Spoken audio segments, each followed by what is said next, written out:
It's the early 1990s, a time when magic was in the air and dreams took flight. With a twinkle in his eye, Michael Eisner strides into a room filled with Imagineers, and what he says next would alter Disney theme parks forever. Hey, guess what? Aladdin has been released into the theaters and it's going gangbusters. We all applauded softly, and then as he left the room, he said, "Oh, when can we have the ride?" And this is how Disney's Aladdin made it into theme parks worldwide.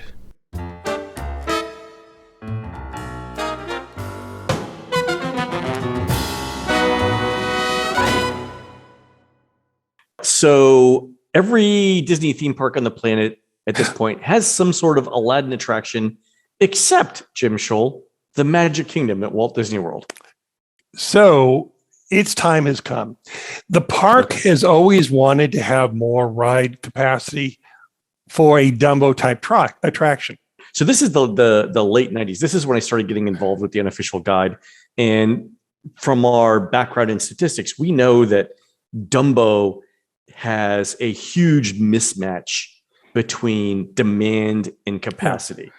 And remember at this time too, Dumbo is back where right behind the Regal Carousel is right now. Right, it's in the part of New Fantasyland. This is before the move for New Fantasyland. So it was basically the center of Fantasyland. Everybody had to walk by it.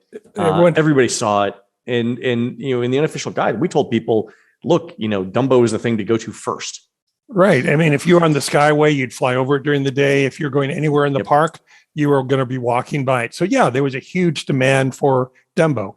So remember, we were still operating under Michael's idea of let's go do more Aladdin. And now the park said, yeah, we really like Dumbo. Can we do a Dumbo type attraction? And going back, we still have that really unoccupied plaza right next to Tiki Room and across from Jungle Cruise and next to that unoccupied under demand shop. So I said, well, let's drop Aladdin there. Create a way in which we can, at rope drop, stop guests. Because before that, there'd be rope drop. People would run right through Adventureland going to Thunder. They'd be going to Splash. And maybe during the day, they'd circle back to Adventureland. So this is a way of stopping people there. And that was the idea. This was a big piece of real estate also. And as large as Magic Kingdom is, it doesn't have a lot of real estate. It's all occupied. And so this is a piece of available real estate. And by the way, there were those camels from the parade, and they had pretty much come to end of life. And so I said, hey, I'll go take them off of your hands and move them from the studio down to the Magic Kingdom and make them iconic. Because again, if you walk into that land, it's pretty green, it's pretty dark. And so if you put two large, brightly painted gold camels that spit, that's going to likely get people's attention. Management tells you they needed Dumbo, another Dumbo, but Magic Carpets of Aladdin is not exactly a clone of Dumbo, right? No, it's not, because a couple of things. As much as they want Dumbo, they also remember they wanted more capacity. Dumbo only holds two guests per vehicle. So they said, what can you do about that? Well, we're already moved from 10 arms to 16 arms. What if we move from 2 guests per vehicles to 4 guests per vehicle? And, people went, hooray, we love that idea. Let's go do it. But it brought with it some challenges, because now what sounds simple, you're having to do a re-engineering on the rec mechanism, because you've added capacity weight in the form of guests. And also the thing is, people sitting in front can control a lever that lets Dumbo go up and down. But if you add 2 people to the back, well, gee, what do they do? And so I said, well, let's go and add another lever to have people control a tilt. So front seat, up and down, back seat, tilt, which kind of looks like a carpet, because you get that swervy, flying, whole new world feel out of the ride. All right. So Jim Shull, at this point, you've now doubled the number of people in each ride vehicle. You've added a tilting mechanism to the up-down. It's no longer at this point an off-the-shelf ride, is it? No, it's not off the shelf. One of the problems we always talk about is off the shelf is never off the shelf. If you buy a home in Florida and you buy the same home in California or Michigan or Vermont, you're going to have different building codes because you have different governments. So for that reason alone, there's never copy exact or off the shelf. So every one of the Dumbos is slightly different. Doesn't look different, but it's slightly different. So we already knew going in that this Aladdin for Magic Kingdom would be different. And it was. We started working seriously with the ride vendor, whose name is Imperla, who had worked with before, and they're in the beautiful city of Enchante, Italy, in northern Italy. So now I've got some drawings, I've got some cards, I've got some color boards. I'm on a plane, and I find myself in Vincenza talking to Mario and Antonio and laying out, hey, this is what I want to do. And start working with the Ride Mechanical Group there. And 6 months later, we have a tender package that we can start working on. Concurrent with that, back in Glendale, we have all the drawings and we start working on the ride vehicle itself because, you know, the arms, the centerpiece, that's all kind of housekeeping. But the ride vehicle is the carpet. It's the character from the hit film that's in the parades, it's in the sequels, it's in the movies, it's everywhere. It's on the merchandise.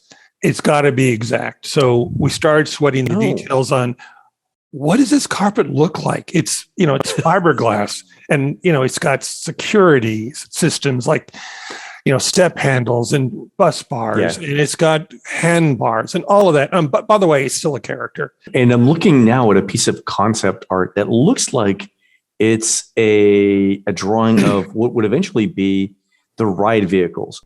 So what's your next step after designing the ride vehicle?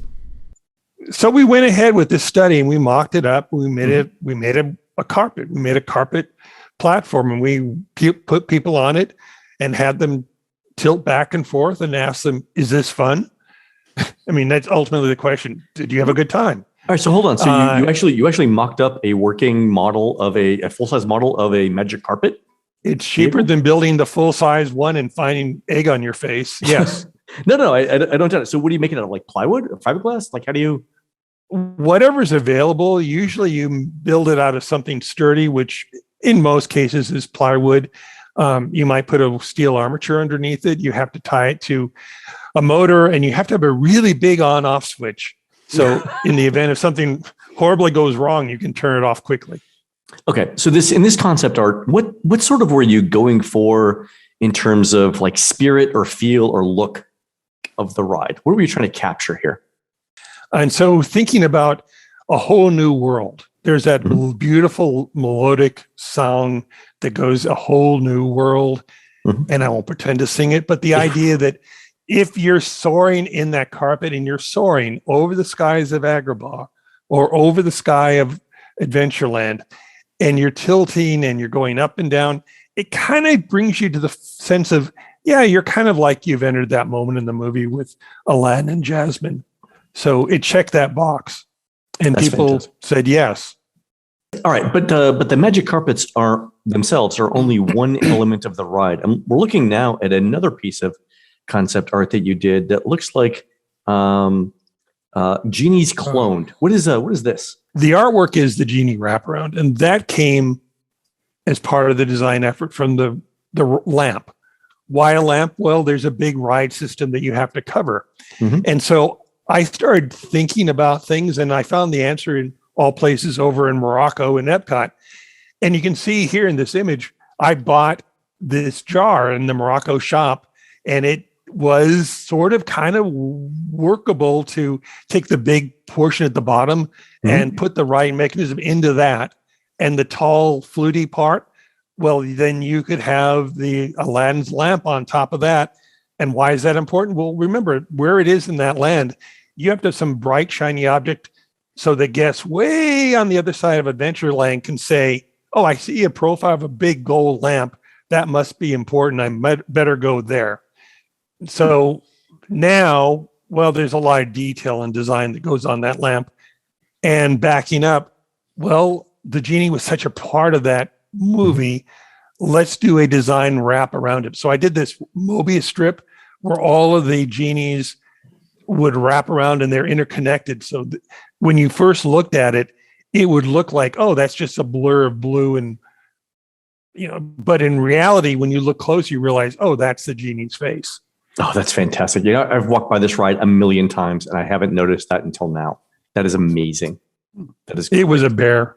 At the end of this, were you tired of drawing Genie? A lot of blue pencils met their unfortunate end.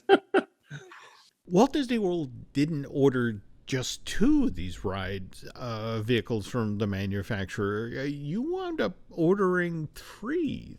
That's correct? So when I'm designing the very first Aladdin, I never thought there'd be a second or even a third. But it just so happened that there was this little new park being built in Paris as a complement to Disneyland Paris.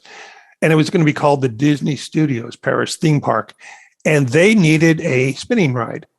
Because Aladdin was really fresh and Zamperla was mobilized, and I knew what I was doing, presumably, by now about this Aladdin thing, they said, Jim, hey, could you do this other ride for Paris? But that really did work in the favor of one more application of Aladdin. And in this case, it was the expansion of Dinoland USA, which was in Disney's Animal Kingdom. Because soon after it opened, they needed to expand. And they wanted to expand in a new area for Chester and Hester's Dinorama, which was a 1960s, 1970s roadside attraction land. And so the idea was take the idea of the ride mechanism for Aladdin and take and use the imperial drawings already developed and printed for the Magic Kingdom with a new facade and place that in the Animal Kingdom. So now we not just had one Aladdin, but basically you effectively had 3 Aladdins all being built at the same time. So we get Aladdin in Paris. We get the Aladdin ride in the Magic Kingdom. We get a version of it in Dinoland. But Jim Hill, we are not done with Aladdin in the Disney theme parks, are we? No. In fact, and it's important to point out all 3 of those attractions open in, 2001 into 2002. And then just 18 months after that, we get Aladdin, the Musical Spectacular, opening at the Hyperion Theater at Disney's California Adventure. And that show then runs for 13 years. Great show. I consider that to be the pinnacle of Disney's theme park shows. Like nothing has been better than that. That was a fantastic, fantastic show. Well, and I think part of the reason it ran 13 years was because of the role Genie had. Genie always had the ability to step out of the script to ad lib. So he could read the audience. He could read the time period that we were in at that moment and make a comment. And that kept the show contemporary.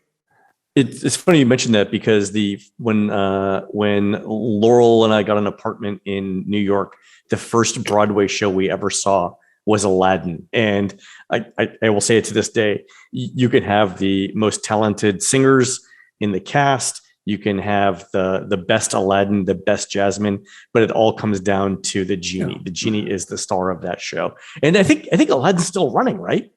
It is. But yeah, it's been running at the New Amsterdam since March of 2014. And let's also remember that, in addition, we just back in May of 2019, we got our Aladdin live action version of Aladdin with Will Smith, which did well enough that February of last year, Disney announced that they're working on a sequel. So this is what's fascinating, though, about having this kind of conversation about the way Walt Disney Imagineering really works. By looking at things from the outside, you wouldn't think that, given they constantly have to work in this little tiny space where the corporate agenda and the creative inspiration meet up, that the Imagineers would be able to consistently deliver the top quality rides, the shows, the attractions, that we've all loved, right? But that's what Imagineering's been doing for 70 years, right? Since 1952. And that's a real tribute to Jim Shull and the team that he worked with at Imagineering. Jim Shull, thank you so much for sharing all of these great behind-the-scenes stories with us today on this first episode of Disney Unpacked. Jim and Len, it's been my pleasure.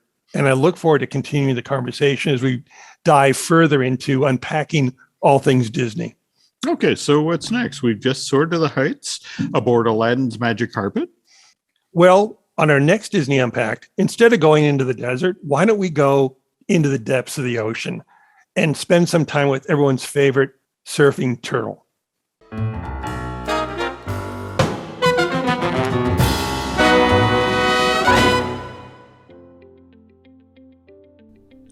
Jim Hill here. If you've been enjoying Disney Unpacked on YouTube, be sure and head on over to Patreon and join our community.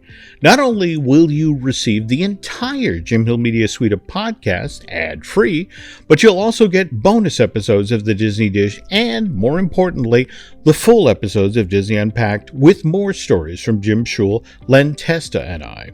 By joining our Patreon, you are helping us continue to evolve our entertainment offerings and are part of the team. We can't wait to show you some of the other ideas we've been working on. And if you haven't yet, be sure and subscribe to Disney Unpacked on YouTube. Thanks for watching and supporting the team at Jim Hill Media and Disney Unpacked.